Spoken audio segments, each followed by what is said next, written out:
आज के वीडियो में हम लोग पढ़ने वाले हैं सोशोलॉजी का यानी समाज शास्त्र का ऑब्जेक्टिव का मॉडल पेपर। ठीक है, ये आपका सेट 1 है। मैंने आपको सब्जेक्टिव का भी सेट 1 कंप्लीट कर दिया है। अगर जो भी नहीं देखे, ठीक है, सब्जेक्टिव में किस प्रकार से पैटर्न आपका रहेगा, कैसे सेक्शन वाइज क्वेश्चन पूछे जाएंगे, उसका लिंक डिस्क्रिप्शन में है। आप उस प्लेलिस्ट वाले लिंक में क्लिक करके देख सकते हो उस वीडियो को, क्योंकि सब्जेक्टिव के लिए या फिर ऑब्जेक्टिव के लिए जैक के द्वारा कोई भी ऑफिशियल मॉडल पेपर इस सब्जेक्ट का जारी नहीं हुआ था, जिसके कारण बच्चों में बहुत ही ज़्यादा प्रॉब्लम हो रहा है कि सर कैसा पैटर्न होगा, कुछ समझ में नहीं आ रहा है। तो मैं चाहता हूं कि आप पैटर्न को समझो, क्योंकि ये भी जो यहाँ पर मॉडल पेपर जो मैं आपको दिखा रहा हूँ, ये अच्छे अच्छे टीचरों के द्वारा, अच्छे अच्छे शिक्षक के द्वारा तैयार किया गया है। जैसे तैसे आपका मॉडल पेपर नहीं, तो आप लोग इस पर ट्रस्ट कीजिए और इसी प्रकार आप लोग समझिए कि एग्जाम में भी क्वेश्चन आएंगे। अब यहाँ पर मैं जैसे ही आपको प्रैक्टिस सेट करवाता हूँ, पुराने स्टूडेंट को पता होगा, जिसका भी जवाब आपको पता है उसका जवाब आप लोग कमेंट बॉक्स में क्या करना है, टाइप करना है। जैसे क्वेश्चन नंबर पहला का उत्तर अगर बी होगा तो उसका जवाब 1 लिखकर बी आपको लिख देना है। ठीक है, तुरंत मेरे क्वेश्चन पढ़ने के बाद, जवाब देने से पहले। इसके बाद फिर दूसरा क्वेश्चन का अगर आंसर आपको पता है तो दूसरा का भी आपको उत्तर लिख देना है टाइप करके। इससे आपको प्रैक्टिस करने में अच्छा होगा, क्योंकि प्रैक्टिस सेशन में मैं ऐसे ही करता हूं। तो चलिए यहाँ पर पहला क्वेश्चन क्या आपका ध्यान से देखिएगा, उदारीकरण से क्या अर्थ निकलता है। तो यहाँ पर आपको बताना है समाजवाद, मनुष्य का उदार होना, काफ़ी उन्नति होना या मुक्त बाजार व्यवस्था। तो बताइए क्वेश्चन नंबर पहला का उत्तर कौन सा ऑप्शन होगा। तो यहाँ पर देखिए पहला का जो उत्तर होगा वो आपका मुक्त बाजार व्यवस्था। ठीक है, चलिए आगे यहाँ पर बढ़ते हैं। नेक्स्ट क्वेश्चन नंबर दूसरा। देखिए मैं आंसर तो बताता चलूंगा, लेकिन अगर आपको आंसर देना है कमेंट बॉक्स में टाइप करके, यहाँ पर आपको एक बटन शो करता होगा, उसे क्लिक करके रोक के आप कमेंट कर सकते हो। ठीक है, दूसरा नंबर क्वेश्चन क्या आपका, स्वामी सहजानंद सरस्वती का संबंध है किससे है। यहाँ पर पहला ऑप्शन आपका साम्यवादी आंदोलन से, किसान आंदोलन से या फिर मजदूर आंदोलन से, या फिर इनमें से कोई नहीं। तो क्वेश्चन नंबर दूसरा का क्या उत्तर होगा, ऑप्शन नंबर दूसरा यानी किसान आंदोलन से। आगे यहाँ पर देखिए क्वेश्चन नंबर तीसरा क्या आपका, सीटू किस राजनीतिक दल से जुड़ा है। तो क्वेश्चन नंबर तीसरा यहाँ पर देखिए ऑप्शन क्या आपका, कांग्रेस, बीजेपी, सीपीएस या फिर सीपीआई। तो क्वेश्चन नंबर तीसरा का जो उत्तर है वो आपका ऑप्शन नंबर तीसरा यानी बीजेपी यानी भारतीय जनता पार्टी। आगे यहाँ पर देखिए क्वेश्चन नंबर फोर्थ, और क्वेश्चन नंबर फोर्थ क्या आपका, संविधान के कौन से संशोधनों के द्वारा स्थानीय शासन निकायों में महिलाओं के प्रतिनिधित्व को बढ़ाने की कोशिश की गई है। पहला ऑप्शन आपका 51वां या फिर 52वां, या फिर यहाँ पर देखिए दूसरा ऑप्शन आपका 73वां एवं 74वां, या फिर तीसरा ऑप्शन आपका 81वां या फिर 82वां, या फिर इनमें से कोई नहीं। तो बताइए क्वेश्चन नंबर फोर्थ का उत्तर क्या होगा। तो क्वेश्चन नंबर फोर्थ का जो उत्तर है वो आपका ऑप्शन नंबर बी यानी 73वां और 74वां संशोधन। आगे यहाँ पर देखिए क्वेश्चन नंबर 5 क्या आपका, कौन सा आदिवासी समाज मातृ प्रधान है। तो यहाँ पर देखिए क्वेश्चन नंबर 5 का जो उत्तर है वो आपका ऑप्शन नंबर तीसरा यानी गारो। आगे यहाँ पर बढ़ते हैं नेक्स्ट क्वेश्चन, और क्वेश्चन नंबर 6 क्या आपका ध्यान से देखिएगा, आत्मसम्मान आत्मसम्मान आंदोलन के प्रेरणा कौन थे।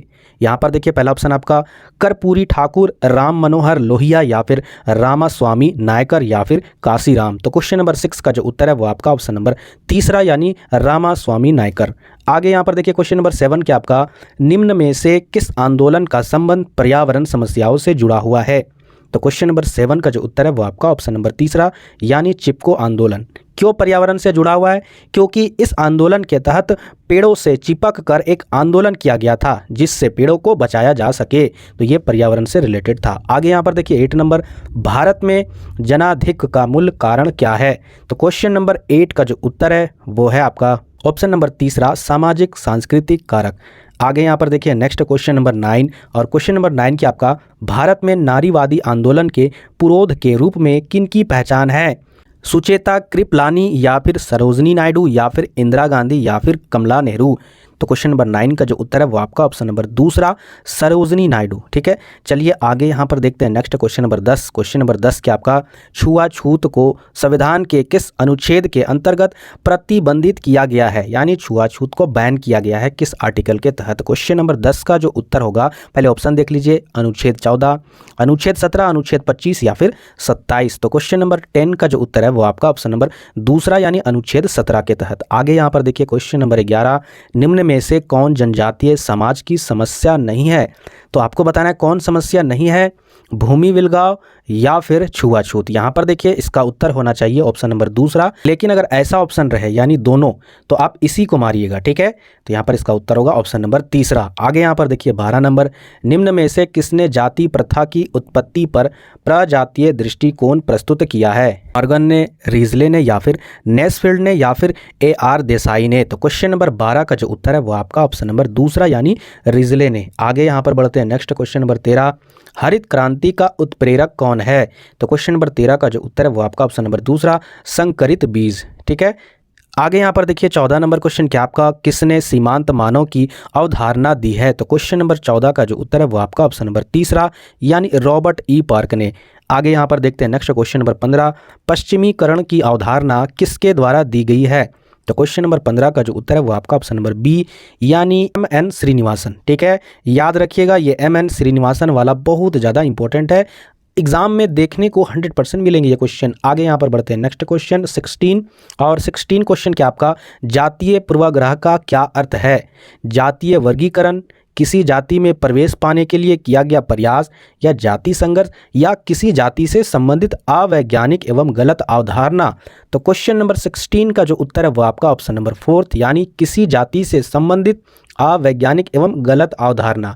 यानी जातीय पूर्वाग्रह का मतलब होता है गलत फहमी, सीधा अगर बोले अपनी भाषा में तो गलत फहमी। तो चलिए आगे यहाँ पर देखते हैं नेक्स्ट क्वेश्चन नंबर 17, निम्न में से कौन परिवार की विशेषता है? तो क्वेश्चन नंबर 17 का जो उत्तर है वो आपका ऑप्शन नंबर 4 इनमें से सभी यानी सार्वभौमिकता, सीमित आकार, भावनात्मक आधार, ये सारे। आगे यहाँ पर देखिए 18 नंबर क्वेश्चन, बहुपति विवाह किस जनजाति में पाया जाता है? तो इसका आंसर मैंने तकरीबन जिस बुक से मैं आपको क्वेश्चन करा रहा था वहाँ भी 3-4 बार रिपीट हुआ और यहाँ भी इस सेट में भी ये डाला गया है, और इस सेट में भी यही उत्तर है आपका ऑप्शन नंबर 4 खस, और उसमें भी उत्तर था ऑप्शन नंबर 4 यानी खस जनजाति। तो आई थिंक हमें लगता है इसका उत्तर यही होगा, ठीक है। तो चलिए आगे बढ़ते हैं नेक्स्ट क्वेश्चन नंबर 19, और क्वेश्चन नंबर 19 क्या आपका, राष्ट्रीयवाद का अर्थ क्या है? तो यहाँ पर देखिए पहला ऑप्शन आपका सामान्य सामाजिक पृष्ठभूमि, यहाँ पर दूसरा जो ऑप्शन है वो प्रिंट यहाँ पर थोड़ा सा कटिंग हो गया है। तीसरा ऑप्शन देखते हैं सामान्य भौगोलिक पृष्ठभूमि। तो यहाँ पर देखिए क्वेश्चन नंबर 19 का जो उत्तर है वो आपका ऑप्शन नंबर 4 इनमें से कोई नहीं होगा। तो यहाँ पर अगर थोड़ा सा मैं आपको इसको अगर बता दूँ, राष्ट्रवाद होता क्या है, तो अपने राष्ट्र के प्रति एक प्रेम भावना रखना, राष्ट्र के प्रति लगाव रखना, उसी को राष्ट्रवाद बोला जाता है, ठीक है। अगर मान के चलिए आपके राष्ट्र में कोई उपनिवेश हो जाता है किसी का भी, जैसे हमारे देश में किसका उपनिवेश था, अंग्रेज यानी ब्रिटिश सरकार का था, तो उस समय हमारे देश में राष्ट्रवाद उत्पन्न हुई थी यानी राष्ट्रवादी भावना उत्पन्न हुई थी, जिसके कारण अंग्रेजों से लड़ने में हमें बहुत ही ज़्यादा सहायता मिली थी। तो ये था राष्ट्रवाद से रिलेटेड, मैंने आपको बता दिया। आगे यहाँ पर देखिए क्वेश्चन नंबर 20, और क्वेश्चन नंबर 20 क्या आपका, निम्नलिखित में से कौन भारतीय समाज की विशेषता है? तो क्वेश्चन नंबर 20 यहाँ पर देखिए पहला ऑप्शन अनेकता में एकता, संस्कारों द्वारा समाजीकरण, या फिर पुरुषार्थ, या फिर इनमें से सभी। तो यहाँ पर देखिए भारतीय समाज की ये सारी विशेषताएं हैं, ठीक है, यानी इसका उत्तर होगा ऑप्शन नंबर 4। आगे देखिए 21 नंबर, जमींदारी उन्मूलन अधिनियम किस वर्ष पारित किया गया? मैंने आपको जितने भी अधिनियम बताए हैं, और याद रखिएगा इंपॉर्टेंट बात, जितने भी स्टूडेंट हैं जो मेरे वीडियो को कंटिन्यूअसली लगातार देख रहे हैं सीरीज बाय सीरीज, आप प्लीज़ रिक्वेस्ट है टेलीग्राम में ज़रूर ज्वाइन कर लीजिए, क्योंकि आज की रात ही मैं आपको सारे चैप्टर का PDF देने वाला हूँ, ठीक है। क्योंकि अगर आज रात को मैं आपको PDF नहीं दूंगा तो फिर कल एग्ज़ाम में कैसे तैयारी करोगे, क्योंकि वीडियो बनाने में तकरीबन 2 घंटे लग जाते हैं। अगर लॉन्ग वीडियो बनाना हो MCQ का, तो PDF अगर दे दूंगा तो आपको सहायता हो जाएगी, उससे आप एग्ज़ाम की तैयारी अच्छे से कर पाओगे, ठीक है।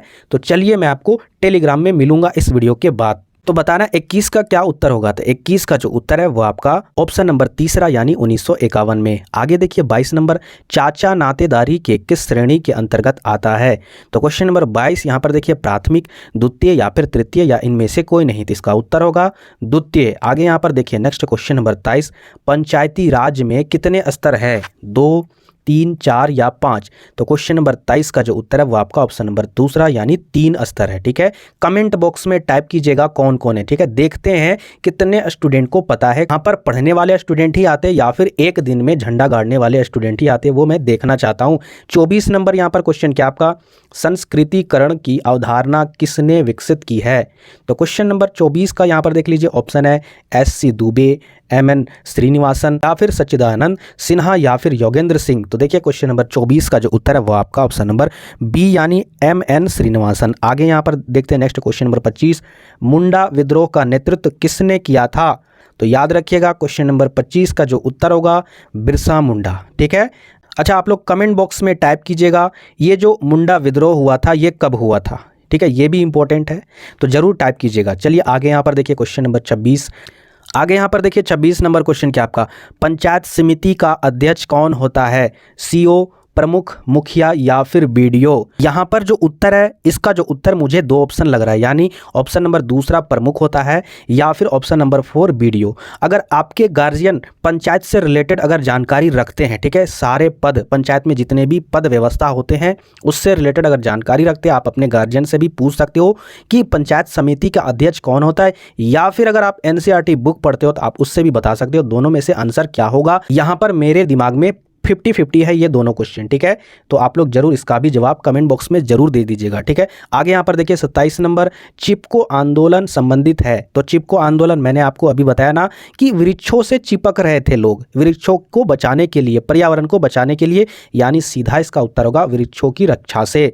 आगे यहाँ पर देखिए नेक्स्ट क्वेश्चन 28 और 28 नंबर क्वेश्चन क्या आपका, सामुदायिक विकास योजना का प्रमुख उद्देश्य निम्नलिखित में से क्या था?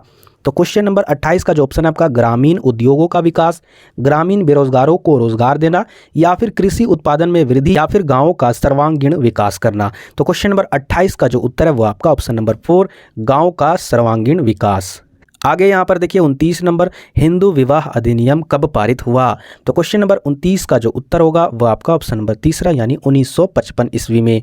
आगे यहाँ पर देखिए 30 नंबर, किसने कहा नगरीयता एक जीवन पद्धति है? तो क्वेश्चन नंबर 30 का जो उत्तर है वो आपका ऑप्शन नंबर तीसरा यानी विर्थ ने। आगे यहाँ पर देखिए क्वेश्चन नंबर 31 और क्वेश्चन नंबर 31 क्या आपका, जाति व्यवस्था की उत्पत्ति संबंधी देवत्व का सिद्धांत किस वेद में वर्णित है? तो क्वेश्चन नंबर 31 का जो उत्तर है वो आपका ऑप्शन नंबर तीसरा यानी ऋग्वेद में। आगे यहाँ पर देखिए क्वेश्चन नंबर 32, ब्राह्मणीकरण की अवधारणा किसने विकसित की? तो क्वेश्चन नंबर 32 का जो उत्तर है वो आपका ऑप्शन नंबर 1 एम.एन. श्रीनिवासन ने। ठीक है, आगे यहाँ पर देखिए 33 नंबर क्वेश्चन, निम्न में से कौन भारतीय जनजातियों के लिए अलगाव की नीति की वकालत की है? तो क्वेश्चन नंबर 33 का जो उत्तर होगा वह आपका ऑप्शन नंबर तीसरा यानी एल्विन ने। आगे यहाँ पर देखिए नेक्स्ट 34 नंबर क्वेश्चन, समाज शास्त्र का जनक किसे कहा जाता है? तो इसका जो उत्तर है वो आपका ऑप्शन नंबर पहला ऑगस्ट कॉम्टे। ठीक है, इसका उत्तर क्या होगा, ऑप्शन नंबर पहला। आगे यहाँ पर देखिए नेक्स्ट 35 नंबर, भारतीय राष्ट्रीय कांग्रेस की स्थापना किसने की थी? तो इसका जो उत्तर है वो आपका ए.ओ. ह्यूम ने किया था। आगे यहाँ पर देखिए 36 नंबर, ग्रामीण एवं नगरीय समाज को पृथक करने का आधार है तो क्या है? तो यहाँ पर देखिए क्वेश्चन नंबर 36 का जो उत्तर है वह आपका ऑप्शन नंबर तीसरा यानी व्यवसाय की प्रकृति। आगे यहाँ पर देखिए नेक्स्ट 37 नंबर, क्षेत्रवाद की समस्या का मूल कारण क्या है? तो क्वेश्चन नंबर 37 का जो उत्तर है वो आपका ऑप्शन नंबर पहला सांस्कृतिक विभिन्नता। ठीक है, चलिए आगे बढ़ते हैं। नेक्स्ट 38 नंबर, मेहर शब्द किस धर्म से संबंधित है? तो ये आपका मुस्लिम धर्म से संबंधित है। आगे बढ़ते हैं नेक्स्ट 39 नंबर और 39 नंबर क्वेश्चन क्या आपका, जनजाति समाजों में निम्न में से क्या नहीं पाया जाता है? तो क्वेश्चन नंबर 39 का जो उत्तर है वो आपका ऑप्शन नंबर पहला श्रम विभाजन यानी श्रम विभाजन। आगे देखिए 40 नंबर, बाजार क्या है? तो क्वेश्चन नंबर 40 का जो उत्तर होगा वो है आपका बाजार एक संस्था है। ठीक है, यानी इसका उत्तर होगा ऑप्शन नंबर पहला। अब यहाँ पर देखिए इस प्रकार से तकरीबन 5 सेट है, मैं ट्राई करूँगा कि ये पाँचों सेट आपका कंप्लीट हो जाए कम से कम ऑब्जेक्टिव का। ठीक है, और सब्जेक्टिव का मैं आपको टेलीग्राम में PDF डाल दे रहा हूँ। ठीक है, और जितने भी MCQ जो चैप्टर वाइज थे उसका भी मैं PDF डाल देने जा रहा हूँ, आप जल्दी से ज्वाइन हो जाइए और वहाँ पर PDF आप देख लीजिएगा। ठीक है, अगर आप नए व्यूअर हो और आखिरी तक देखते हो तो कम से कम चैनल को सपोर्ट कीजिए।